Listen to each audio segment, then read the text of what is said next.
Hello friends, आपका हमारे channel मेद अकेडमी में हार्दिक स्वागत है। आज हम आपके सामने राजन सीरीज के लघु उत्तरीय प्रश्नों के पार्ट 2 को डिस्कस करने जा रहे हैं, जो यूपी डीएलएड के सेकंड सेमेस्टर से रिलेटेड है। इससे प्रीवियस वीडियो में हमने इसके पार्ट 1 को डिस्कस किया था। अगर आप उसे देखना चाहते हैं तो प्लेलिस्ट में लिंक से जाकर प्रीवियस वीडियो को देख सकते हैं। तो स्टार्ट करते हैं प्रश्न नंबर 6। ये प्रश्न हमारा फर्स्ट पार्ट में अधूरा रह गया था, तो इसे हम इसमें पूरा करेंगे। वाक्य रचना की क्या विशेषताएं बताइए। प्राथमिक कक्षाओं में वाक्य रचना का विशेष महत्व है। छात्र जब तक शुद्ध वाक्य बनाना नहीं जानते हैं तब तक वे बड़े निबंध नहीं लिख सकेंगे। हिंदी वाक्य रचना की कुछ प्रमुख विशेषताएं जिनका उल्लेख यहाँ किया जा रहा है, और वाक्य रचना की विशेषताएं निम्नलिखित हैं। कहने का तात्पर्य प्राथमिक कक्षाओं में वाक्य की जो रचना होती है विशेष महत्व होता है, क्योंकि हम प्राथमिक कक्षाओं में ही वाक्य को बनाना सीखते हैं कि कौन सा साधारण वाक्य, कौन सा साधारण है, कौन सा कॉम्प्लेक्स है, या कौन सा प्रश्नवाचक है, कौन सा नकारात्मक है। ये सब हम प्राथमिक कक्षाओं में ही बनाना सीखते हैं। छात्र जब तक शुद्ध वाक्य बनाना नहीं सीखते हैं तब तक वे लंबे लंबे क्वेश्चन आंसर भी नहीं कर सकेंगे और ना ही बड़े बड़े निबंध लिख सकेंगे। इसलिए हिंदी वाक्य की रचना आना प्राथमिक कक्षाओं में बेहद ही महत्वपूर्ण है। अब वाक्य रचना की क्या विशेषता है। सबसे नंबर 1 है शब्दों का क्रम।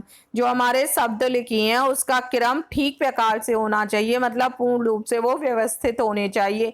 ऐसा नहीं है जो शब्द पहले आना है वो हमने बाद में कर दिया और जो बाद में आना है वो हमने पहले कर दिया। एक क्रम में व्यवस्थित होने चाहिए। दूसरा, स्पष्ट। जो भी हम वाक्य बना रहे हैं वो उसमें जो भी हमने शब्दों का चयन किया है वो स्पष्ट होने चाहिए। ऐसा नहीं है कि वाक्य तो हमने बना दिया लेकिन उसका कोई अर्थ निकल ही नहीं रहा है, इसलिए स्पष्ट होने चाहिए उनमें जो भी वाक्य हम बनाए।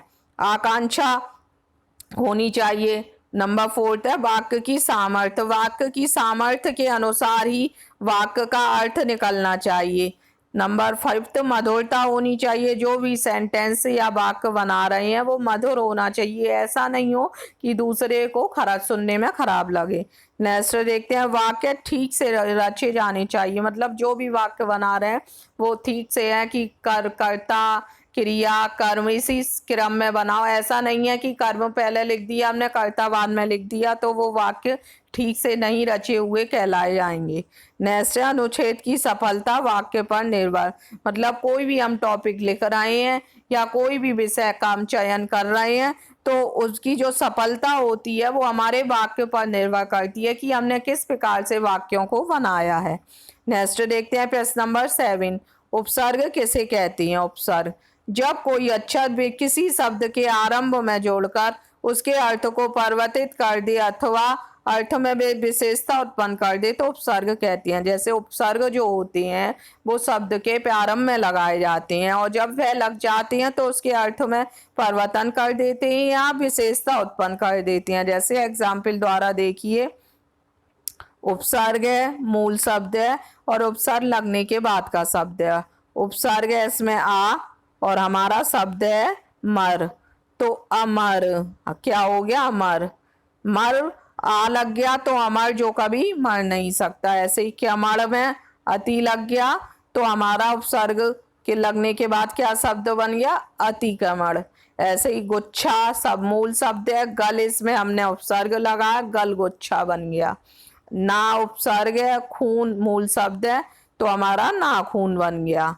ऐसे ही तली मूल शब्द है, पु उपसर्ग है तो पुतली हो गया। कहने का तात्पर्य ये है उपसर्ग जो भी होते हैं वो वाक्य के प्रारंभ में या वाक्य नहीं शब्द के प्रारंभ में लगाए जाते हैं और उसका अर्थ परिवर्तित कर देते हैं या उसमें कोई विशेषता ला देते हैं। नेक्स्ट देखते हैं विशेषण किसे कहते हैं, उदाहरण सहित स्पष्ट कीजिए।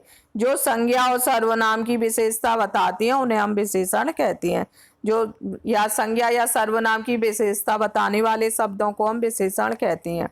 धोनी सफल बल्लेबाज है तो कैसा बल्लेबाज है, सफल बल्लेबाज है तो सफल हमारा यहाँ पे विशेषण होगा। ऐसे मोदी जी कुशल प्रशासक हैं तो कुशल क्या हो गया, कैसे प्रशासक है, कुशल है, तो कुशल हमारा यहाँ विशेषण हो गया। सफल और कुशल शब्द विशेषता था। जैसे रीता एक सुंदर लड़की है, तो रीता कैसी लड़की है, एक सुंदर है, तो इसमें जो सुंदर आ रहा है वो विशेषण हो गया। मोहन बहुत अच्छा लड़का है, तो जो इसमें मोहन कैसा लड़का है, अच्छा लड़का है, तो अच्छा जो आ रहा है हमारा वो हमारा विशेषण हो गया। नेक्स्ट देखते हैं प्रश्न नंबर 9, मौलिक लेखन का महत्व बताइए। मौलिक लेखन, मौलिक लेखन का तात्पर्य ऐसा लेखन जिसमें नवीनता तथा मौलिकता हो। मतलब मौलिक लेखन नाम ही से आप समझ रहे होंगे, जो नवीन हो या जिसमें मौलिकता हो। लेखन के दो पक्ष होते हैं, पहला भाव पक्ष होता है, दूसरा यांत्रिक पक्ष होता है, जिसमें बड़, बर्तनी, विराम चिन्ह, वाक्य आदि गठन होते हैं। जो हमारा भाव पक्ष होता है उसमें वर्ण, बर्तनी, विराम चिन्ह या वाक्य गठन ये सब होते हैं। और जो दूसरा हमारा आंतरिक पक्ष होता है जिसे मौलिक अभिव्यक्ति भी कहते हैं। मौलिकता तभी आ सकती है जब कल्पना, तर्क, चिंतन शक्ति का विकास हो। मौलिकता इंसान में कब आ सकती है, इंसान में या बच्चे में, जब उसमें कल्पना, तर्क और चिंतन शक्ति का विकास हो। यह कार्य परिवेश में कराया जाना चाहिए। शुरू में ऐसे विषयों पर लेख लिखवाना चाहिए जिसका लिखने वाले को अनुभव हो, जैसे देखे गए दृश्य, चित्र, घटना, अनुभूत, यात्रा, प्रसंग आदि। प्रारंभिक कक्षाओं में शिक्षक का यह प्रयत्न होना चाहिए कि बच्चा अपनी कल्पनाओं को लिपिबद्ध कर सके। मतलब जो हमारी प्राथमिक कक्षाएं होती हैं उनमें शिक्षकों को ये कोशिश करनी चाहिए बच्चा जो भी अपनी कल्पनाएं कर रहा है उसे एक सही ढंग से लिपिबद्ध कर सके, इतना उसे सिखाना चाहिए। इससे उसके चिंतन को एक नई दिशा मिलती है, और अगर उसे ऐसा करना आ जाएगा तो वो इसके चिंतन को नई दिशा मिलेगी, वो और अच्छे से करेगा, क्योंकि जब वो लिपिबद्ध करना सीख जाएगा तो उसका कार्य अच्छा होगा, तो वो और मन लगा के करेगा। कुछ विषय ऐसे भी होते हैं जो हमारे परिचित होते हैं और उन विषयों पर हम बिना अध्ययन किए मौलिक रूप से अपने विचार अच्छी तरह से प्रकट कर सकते हैं। लेकिन कुछ विषय भी ऐसे होते हैं, कुछ सरल टॉपिक ऐसे होते हैं जो हम जानते हैं पहले से जिनके बारे में, तो उन पर हमने विचार भी अच्छे से प्रकट कर पाएंगे। जिस विषय की हमें जानकारी है, अगर वही विषय हमें पढ़ने को दे दिया जाए तो हम उस विषय को अच्छे से समझा सकते हैं या अच्छे से अपने विचार प्रकट कर सकते हैं तथा उनके संबंध में संक्षिप्त रूप से लिख भी सकते हैं। इस प्रकार मौलिक लेखन का छात्रों को अभ्यास कराकर उनकी चिंतन, तर्क शक्ति, चिंतन शक्ति, कल्पना शक्ति सभी को हम बढ़ा सकते हैं और उनके बौद्धिक विकास में भी बहुत मदद मिलती है। नेक्स्ट देखते हैं, पत्र लिखते समय किन किन बातों का ध्यान रखना चाहिए।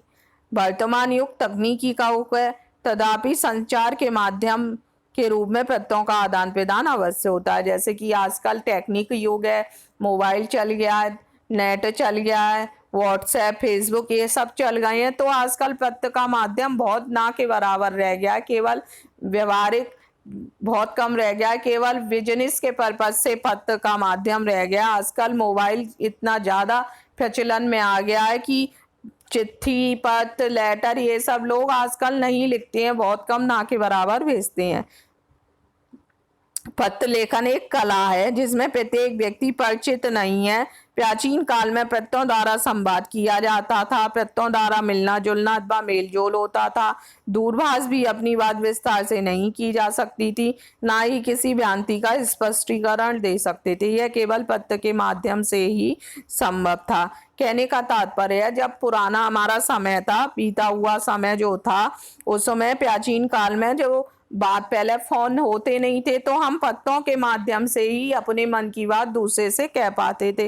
तो जब हम पत्र भी लिखते थे तो पत्र इतना सटीक होना चाहिए कि दूसरा इंसान हम अपने जो मन की बात कह पा रहे हैं वो उसे समझ सके, कि ऐसा नहीं लिखा होना चाहिए वो उसका उल्टा मतलब निकाले या गलत समझे। सटीक और सरल शब्दों में लिखा होना चाहिए, प्रभावपूर्ण होना चाहिए, लयबद्ध होना चाहिए, मतलब उसमें कठिन शब्दों का इस्तेमाल नहीं करना चाहिए, ऐसे शब्दों का इस्तेमाल करना चाहिए जो दूसरा भी उसे सरलता से समझ सके।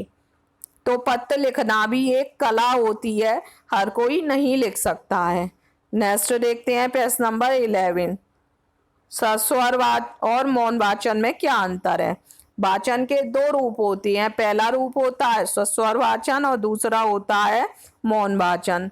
लिखित भाषा के ध्वनि युक्त वाचन को स्वस्वर वाचन कहते हैं और ध्वनि रहित वाचन को मौन वाचन कहते हैं। मतलब जो हमने लिखा हुआ है उसे हम बोल के पढ़ते हैं, उसे हम स्वस्वर वाचन कहते हैं, और जो लिखा हुआ है उसे हम मौन रहकर पढ़ते हैं, उसे हम मौन वाचन कहते हैं।